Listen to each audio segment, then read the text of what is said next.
Shoutout kay Katsakino Dukusin, Jason Mendoza at sa iba pa nating mga taga-subaybay.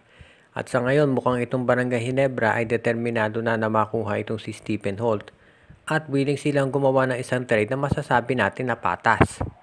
Dahil mukhang ang tinitignan daw ngayon ay straight up Stephen Holt for Maverick Ahanmisi. Pag ganyan yung trade na mangyayari, masasabi natin na iyan ay isang fair trade at hindi naman magkakaproblema pagdating dito sa tinatawag natin na sa mga magsasabi na hindi yan patas at nakakalamang itong Barangay Ginebra. Totoo medyo naging inconsistent itong si Maverick Ahanmisi, pero kung makukuha niya yung kanyang rhythm dito sa Terra Firma Jeep, sa tingin ko magiging maganda ang performance niya dyan. Masasabi rin natin na itong si Stephen Holt na babagay naman dito sa Barangay Ginebra dahil sa role niya bilang scorer at facilitator. Alam natin na yung mga ganyang point guards ang gusto ni Coach Tim Cone at sa tingin ko magandang magagawa niya para dito sa Barangay Ginebra. Ngayon, hindi naman magkakaproblema sa PBA Trade Committee na aprobahan yung ganyang klaseng trade.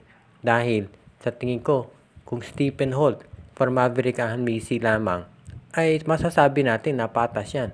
So sa tingin ko, ito talagang gagawin ngayon ng Barangay Ginebra. At kung sakasakali nga na matuloy ito, masasabi natin na ito naman Terra Firma, hindi naman masyadong mahihirapan sa pag-a-adjust. Dahil si Maverick Ahanmisi, nakailang teams na yun sa PBA. Pero kahit saan siya lumipat, ay palagi naman siya nakaka-contribute. Kaya sa tingin ko, malaki maitulong nito, lalo na wala na ito si Javi Gomez de Leano. Ito si Maverick, pwede maglaro ng 2 guard, pwede mag-point guard. Para si Stephen Holt din. At magiging magandang tulong siya dito kay Wamit Yongson sa kanilang backcourt.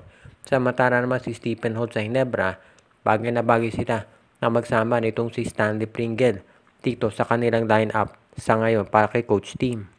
Para doon sa mga nagtatanong ba't hindi pa nagte-trade itong Magnolia Chicken Templados, ito ay dahil gumagawa pa sila ng mga pag-aaral kung alin ang pinakamabuti at makakatulong dito sa kanilang lineup. Dahil sa ngayon nakikita natin talaga na itong Magnolia maraming changes na kinakailangan dyan. So kinakailangan siguro ngayon gawin ng Magnolia na masiguro na yung kanilang lineup ay magkakaroon na tinatawag natin na balance. Dahil syempre, kung basta-basta ka na lang na magte-trade ng mga gwardiya mo, abay problema yan. Dahil alam natin na nakita na natin kung paano ginagawa ng San Miguel Bean ngayon sa pagpapalakas ng kanilang lineup kahit na nasa final sila. So kailangan tignan natin kung ano ngayon ang sasabihin nitong Magnolia pagdating dito sa mga trade transactions doon sa mga pwede nilang makausap.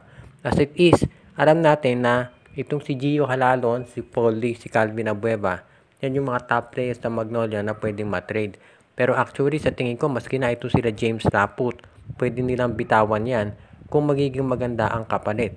Sa ngayon, makikita rin natin na ito si Abu Tratter, si Rom De La Rosa, si Jackson Corpus, pwede rin yan na maging trade assets ng Magnolia. Sa totoo lang, sabi ng mga insiders nga, lahat ng players ng Magnolia pwedeng i-trade. Maliban lamang dito kay Ian Sanggalang at kay Mark Baroka. Maski yung first round pick o yung mga draft picks, future draft picks ng Magnolia, pwede nang isama sa mga trade yan. Dahil, kung sigurado ako na ang Magnolia pinapanood na itong finals at alam nila na isa na doon sa mga top tier teams itong Meralco Bolts dahil ang laki ng improvement nila. So asahan natin na ganito rin ang gagawin nitong Magnolia Chicken Templados para ma-ensure na magkakaroon sila ng lineup na kayang mag-compete dito sa SMB, Meralco at Ginebra. So kinakailangan lang ng konting patience para dito sa Magnolia fans dahil gaganaw din ang lineup ni Coach Chito Victorero.